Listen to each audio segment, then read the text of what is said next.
नमस्कार मित्रों, आप सभी का स्वागत है हमारे YouTube चैनल बुद्ध की मौन वाणी 108 में।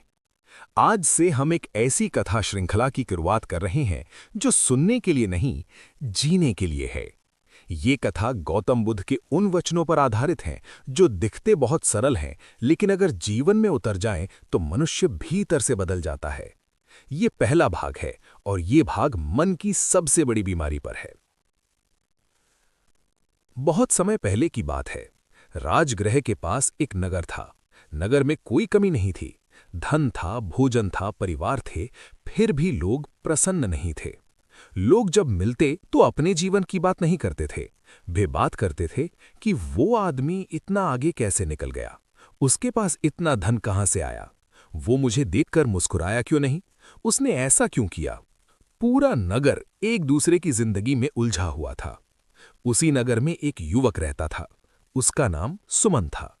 सुमन का शरीर स्वस्थ था, लेकिन मन बहुत भारी था। वह सुबह उठते ही सोचने लगता, रात को सोते समय भी वही सोच। वह क्या कर रहा है, वह मुझसे आगे कैसे बढ़ गया, लोग मेरे बारे में क्या सोचते होंगे, लोग मेरे पीछे क्या कहते होंगे। जितना वो सोचता उतना ही उसका मन थकता चला जाता। एक दिन सुमन ने सुना कि गौतम बुद्ध पास के वन में ठहरे हैं। लोग कह रहे थे उनके पास बैठने से मन शांत हो जाता है। सुमन भी वहां पहुंचा। उसने देखा बुद्ध मौन में बैठे हैं। चेहरे पर कोई चिंता नहीं, जैसे संसार का कोई भार उनके मन को छू भी नहीं रहा। सुमन उनके सामने बैठ गया और बहुत देर तक कुछ नहीं बोला। फिर अचानक उसके भीतर का बोझ फूट पड़ा। उसने कहा, भगवान, मेरा मन बहुत अशांत है।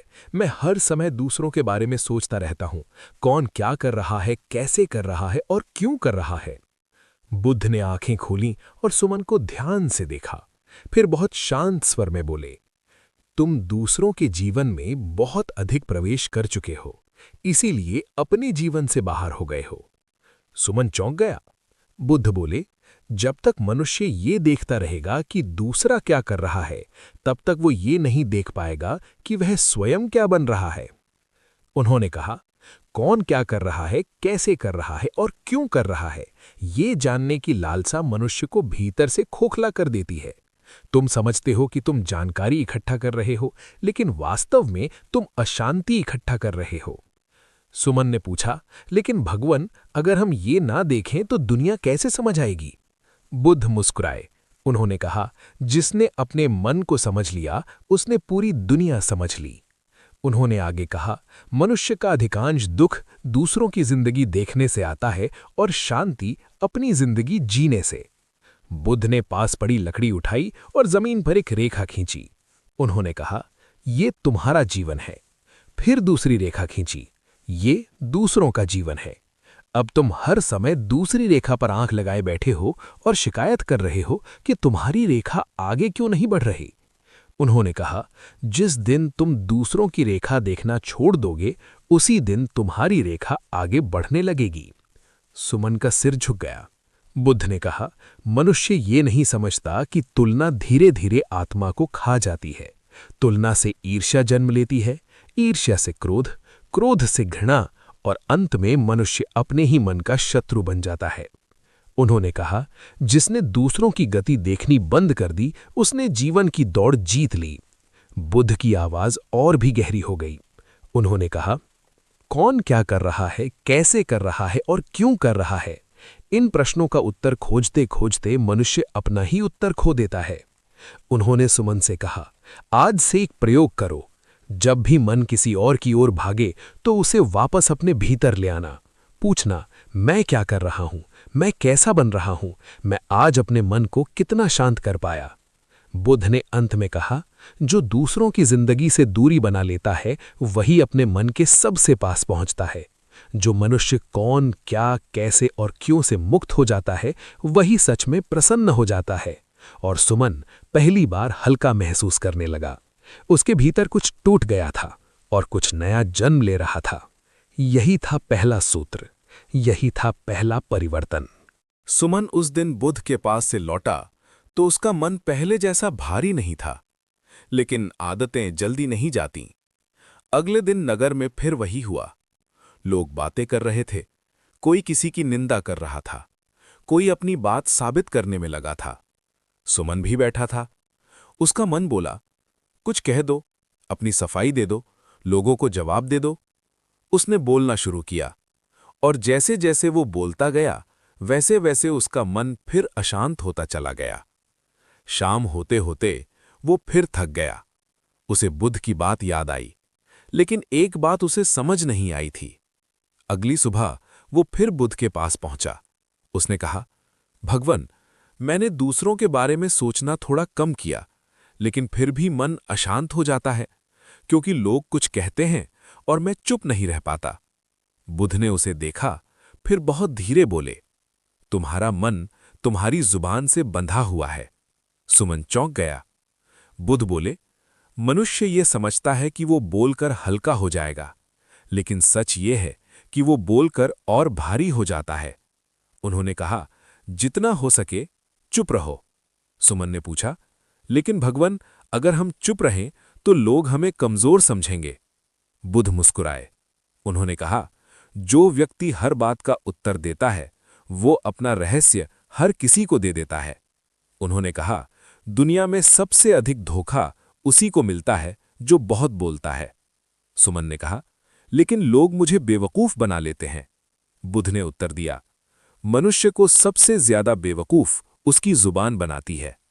जो व्यक्ति अपने मन की बात हर किसी को बता देता है उसे समझना दूसरों के लिए आसान हो जाता है, और जिसे समझना आसान हो जाए उसे धोखा देना भी आसान हो जाता है।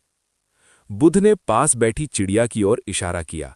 उन्होंने कहा, देखो, ये चिड़िया कितनी कम बोलती है, लेकिन कोई उसे मूर्ख नहीं समझता। फिर उन्होंने कहा, मौन का अर्थ डर नहीं है, मौन का अर्थ आत्मनियंत्रण है।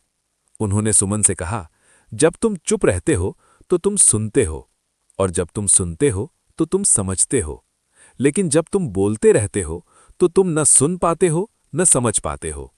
बुध बोले, मनुष्य के अधिकांश पाप उसकी जुबान से जन्म लेते हैं। झूठ वहीं से निकलता है, घमंड वहीं से निकलता है, क्रोध वहीं से निकलता है, और पछतावा भी वहीं से निकलता है।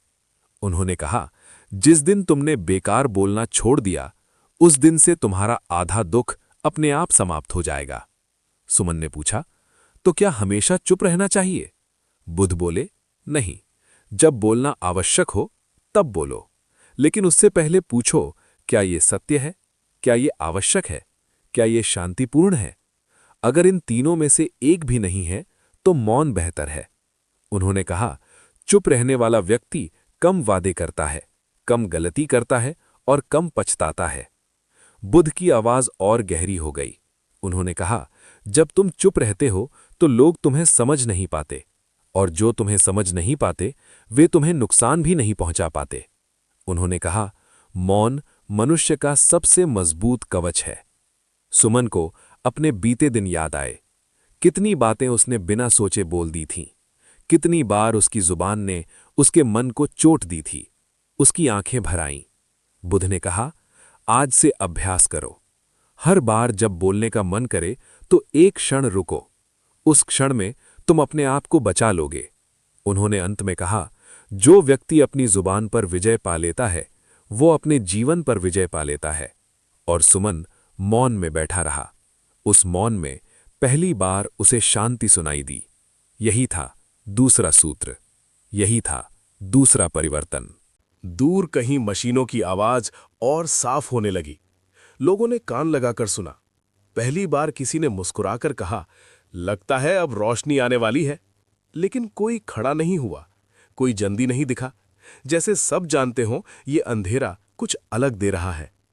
रामू काका ने टॉर्च बंद कर दी। उन्होंने कहा, अब इसकी जरूरत नहीं। कुछ सेकंड बाद एक हल्की सी झिलमिलाहट हुई, फिर एक फ्लोर पर लाइट जली, फिर दूसरे पर। धीरे धीरे पूरा मॉल फिर से रोशनी में नहा गया।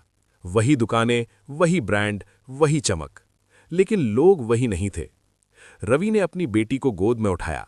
बेटी ने चारों तरफ देखा और मुस्कुरा दी। रवि को लगा आज उसने कुछ खरीद लिया है जो किसी बिल में नहीं आता। नेहा ने फोन उठाया, नेटवर्क आ चुका था, नोटिफिकेशन की लाइन लग गई। उसने एक बार देखा और फोन वापस जेब में रख लिया। उसके चेहरे पर हल्की और सच्ची मुस्कान थी। विराज चारों तरफ घूमकर देखने लगा। उसे लगा ये मॉल अब वैसा नहीं रहा जैसा उसने बनाया था, या शायद अब वो पहली बार इसे सही देख पा रहा था। लोग धीरे धीरे बाहर की तरफ बढ़ने लगे। कोई धक्का नहीं, कोई जल्दी नहीं। रामू काका दरवाजे के पास खड़े थे, हर निकलते इंसान की तरफ देख रहे थे। कई लोग रुककर उन्हें धन्यवाद कहने लगे। किसी ने उनके पैर छुए, किसी ने हाथ जोड़ दिए। रामू काका बस मुस्कुरा दिए। विराज आखिर में बाहर निकला। उसने रामू काका के सामने रुककर कुछ कहना चाहा, लेकिन शब्द नहीं मिले। रामू काका ने कहा, मॉल अच्छा बनाया है आपने, बस लोगों को यहां बैठने की जगह भी दे दीजिएगा। विराज ने सिर झुका लिया। अगले कुछ हफ्तों में रंगोली मॉल बदलने लगा। बीच में बैठने की जगह बनी, दीवारों पर बड़ी बड़ी तस्वीरों की जगह छोटे छोटे शब्द लिखे गए। कोई शब्द कहता रुक जाओ, कोई कहता सुनो, कोई कहता साथ बैठो। रवि अब भी कभी कभी मॉल आता, लेकिन खरीदारी से ज्यादा बेटी के साथ घूमने। नेहा अब भी वीडियो बनाती थी, लेकिन हर वीडियो के बाद कुछ पल फोन बंद रखती थी। विराज रोज मॉल आता, ऊपर खड़े होकर देखने नहीं, नीचे बैठकर लोगों के बीच। रामू काका अब भी दरवाजे पर खड़े थे, जैसे हमेशा। बस फर्क इतना था, अब लोग उन्हें देखते थे। रंगोली मॉल फिर से चमकने लगा, लेकिन इस बार रोशनी सिर्फ लाइटों की नहीं थी। ये उन लोगों की थी जो उस एक अंधेरी रात में खुद से मिलाए थे। सुमन अब बहुत कुछ समझने लगा था। उसने दूसरों की जिंदगी में उलझना छोड़ दिया था। उसने अपनी जुबान पर भी नियंत्रण करना सीख लिया था। उसने भविष्य की चिंता को आज में बदलने का अभ्यास भी शुरू कर दिया था। लेकिन जीवन का एक हिस्सा अभी भी उसे बेचैन करता था, संबंध। घर लौटते ही उसका मन फिर भारी हो जाता। पास के लोग, अपने ही लोग, सबसे ज्यादा दुख उन्हीं से मिलता था। कभी शब्दों से, कभी अपेक्षाओं से, कभी याद दिलाई गई गलतियों से। एक दिन वो फिर बुद्ध के पास पहुंचा। उसने कहा, भगवान, बाहर की दुनिया से तो मैं थोड़ा संभल गया हूं, लेकिन अपने ही लोगों के साथ मन शांत नहीं रहता। बुद्ध ने उसे देखा। उनकी आंखों में करुणा थी। उन्होंने कहा, जिससे सबसे अधिक प्रेम होता है, उसी से सबसे अधिक चोट भी लगती है। सुमन ने सिर हिला दिया। बुद्ध बोले, तुम संबंध निभाना चाहते हो, लेकिन हर बात में सही साबित होना भी चाहते हो। उन्होंने कहा, यही संघर्ष संबंधों को तोड़ देता है। उन्होंने एक सूखी पत्ती उठाई और उसे हथेली पर रख लिया। उन्होंने कहा, यह पत्ती अगर हवा के साथ चले तो टूटेगी नहीं, लेकिन अगर हवा से लड़े तो बिखर जाएगी। बुद्ध ने कहा, संबंध भी ऐसे ही होते हैं। उन्होंने कहा, जहां क्षमा नहीं वहां संबंध नहीं। सुमन ने पूछा, लेकिन अगर सामने वाला बार बार गलती करे तो? बुद्ध बोले, क्षमा का अर्थ गलती को सही ठहराना नहीं है। क्षमा का अर्थ अपने मन को मुक्त करना है। उन्होंने कहा, जब तुम माफ नहीं करते तो सामने वाला नहीं, तुम खुद बंधन में रहते हो।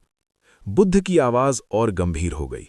उन्होंने कहा, विवाह हो या परिवार, संबंध बराबरी से नहीं चलते। कभी तुम झुकोगे, कभी सामने वाला। जो हर समय हिसाब रखता है वो प्रेम नहीं, व्यापार करता है। उन्होंने कहा, मनुष्य सोचता है कि माफ करने से उसकी हार हो जाएगी, लेकिन सच ये है कि माफ न करने से उसका मन हार जाता है। सुमन को अपने घर की बातें याद आने लगी। कितनी छोटी छोटी बातों पर वो अड़ा रहता था। बुद्ध बोले, शांति चाहिए तो हर बात जीतने की इच्छा छोड़नी होगी। उन्होंने कहा, संबंध में सबसे ज्यादा जरूरी सही होना नहीं, शांत रहना है। उन्होंने आगे कहा, जब दो लोग साथ रहते हैं तो दो अहंकार भी साथ रहते हैं। अगर दोनों अपने अहंकार को बचाने लगें तो संबंध एक युद्ध बन जाता है। बुद्ध ने कहा, जिसने क्षमा को अपनाया उसने अहंकार को छोड़ दिया, और जिसने अहंकार छोड़ा उसने दुख छोड़ा। सुमन की आंखें नम हो गई। बुद्ध ने धीरे से कहा, तुम अपने घर में शांति चाहते हो या जीत? अगर शांति चाहते हो तो क्षमा को अपना लो। उन्होंने अंत में कहा, जो व्यक्ति अपने ही लोगों को माफ नहीं कर पाता वो संसार से शांति की उम्मीद नहीं कर सकता। और सुमन लौटते समय हल्का था। उसके मन में पहली बार अपने घर के लिए करुणा थी। यही था चौथा सूत्र, यही था चौथा परिवर्तन।